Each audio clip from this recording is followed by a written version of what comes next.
Hi hello friends, welcome to my channel BB channel. ఇవాళ restaurant స్టైల్లో egg keema చేసుకునే ప్రాసెస్ని చూద్దామండి. దీనికోసం స్టవ్ ఆన్ చేసి కళాయి పెట్టుకొని అది బాగా హీట్ అయ్యాక ఆయిల్ పెట్టుకోండి. ఆయిల్ బాగా హీట్ అయిన తర్వాత అద్రక్ లహసన్ పేస్ట్ వేసుకోండి, అల్లం వెల్లుల్లి పేస్టు. దీనికి ఆయిల్ కూడా ఎక్కువగా పడుతుంది, అల్లం వెల్లుల్లి పేస్ట్ కూడా ఎక్కువగా పడుతుందండి.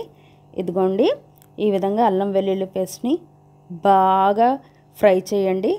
పచ్చి వాసన పోయేంత వరకు ఇలా కలుపుతూ ఫ్రై చేయండి. కలుపుతూ ఉండండి, మిక్స్ చేస్తూ ఉండండి, ఎందుకంటే కిందన అడుగు పట్టేస్తే ఛాన్సెస్ ఉన్నాయి. ఇందులోని కొంచెం పసుపు, కారం, అన్ని ఐటమ్స్ కొంచెం కొంచెంగా వేసుకొని యాడ్ చేయండి. మిక్స్ చేస్తూ ఉండండి.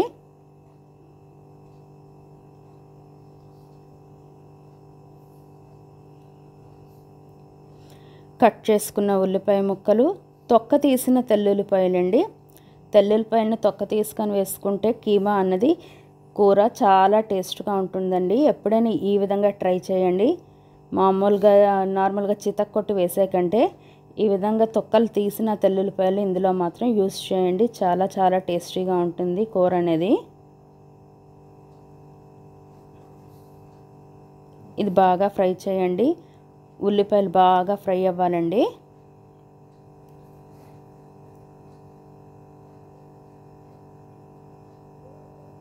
ఉల్లిపాయలు బాగా ఫ్రై అవ్వాలంటే కొంచెం సాల్ట్ వేసుకోండి.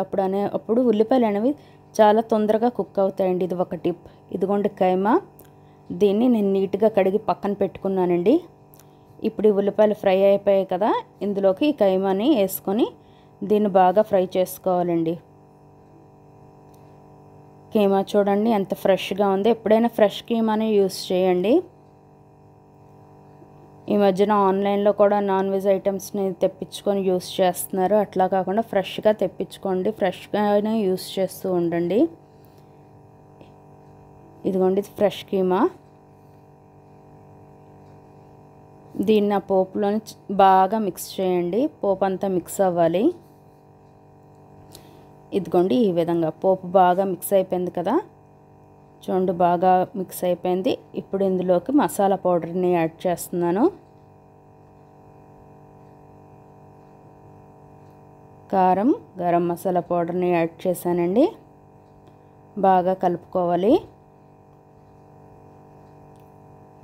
కింద అడుగంటకుండా కలుపుతూనే ఉండండి, లేకపోతే కింద బేస్ మాడిపోయే ఛాన్సెస్ ఉన్నాయి. కలుపుతూ ఉండండి, మిక్స్ చేస్తూ ఉండండి. రెండోది ఏంటంటే కైమా లేకపోతే మటన్ మాత్రం కుక్ అవ్వడానికి చాలా ఎక్కువ టైం పడుతుందండి.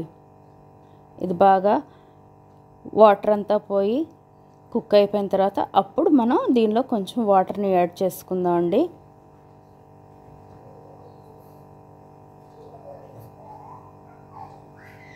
మూత పెట్టుకున్నాం కదండి, ఇప్పుడు చూద్దాం ఒకసారి కుక్ అయిందో లేదో. చూడండి బాగా కుక్ అవుతుంది. ఇప్పుడు మళ్ళీ ఒకసారి దీన్ని మిక్స్ చేసుకుందాం.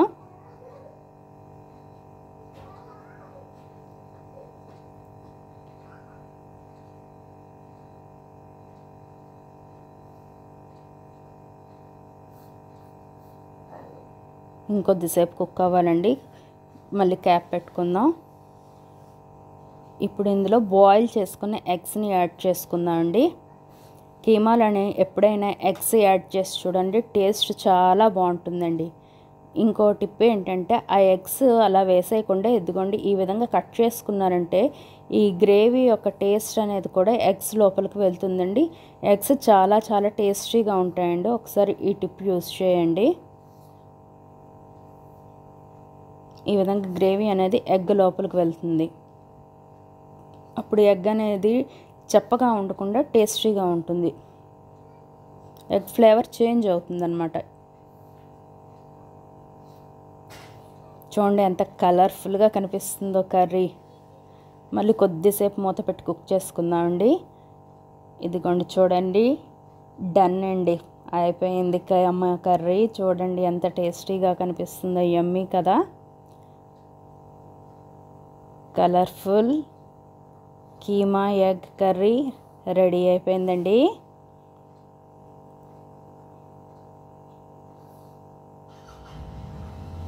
చూసారా?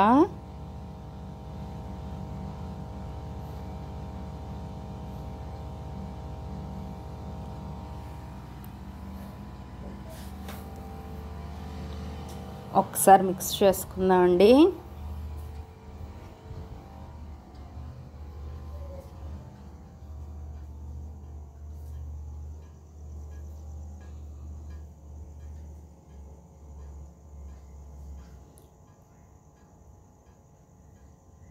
ఇది ఎంత కుక్ అయితే టేస్ట్ అంత బాగుంటుందండి. రెడీ అయిపోయింది కదా. కీమాలోని ఉన్న ఎక్స్ట్రాగా ఉన్న ఆయిల్ని ఈ విధంగా తీసుకొని నేను పక్కన పెట్టుకున్నానండి. కీమాలోని లేకపోతే మటన్లోని ఎక్స్ట్రా ఫ్యాట్ అనేది ఉంటుందండి. దానివల్ల కుక్ అయిన తర్వాత కొద్దిగా ఆయిల్ అనేది మీదకి వచ్చేస్తుంది. దాన్ని మరీ మనం యూస్ చేసేసుకొని అది అలా తినేస్తే హెల్త్కి అనేది మంచిది కాదు. అందుకు దీన్ని అయితే నేను తీసి పక్కన పెట్టేసుకున్నానండి. దీన్ని కావాలంటే మీ ఇష్టం, ఫ్రిడ్జ్లో పెట్టుకొని ఇంకేదైనా కూరలు వండేటప్పుడు నాన్ వెజ్ ఐటమ్స్లో యూస్ చేసుకోవచ్చు. అది మీ చాయిస్ అండి, లేకపోతే పారేయండి. అంతేనండి. చూడండి, కర్రీ రెడీ అయిపోయింది. చూసారా ఎంత యమ్మీగా కనిపిస్తుందో. మన ఎగ్ కీమా కర్రీ రెడీ అయిపోయిందండి. దీన్ని రోటీతో తింటే చాలా బాగుంటుంది, లేకపోతే రైస్తోనైనా తినండి, చపాతీతో తినండి, బగారా రైస్తో తినండి. Okay friends, thank you. Like, share and subscribe.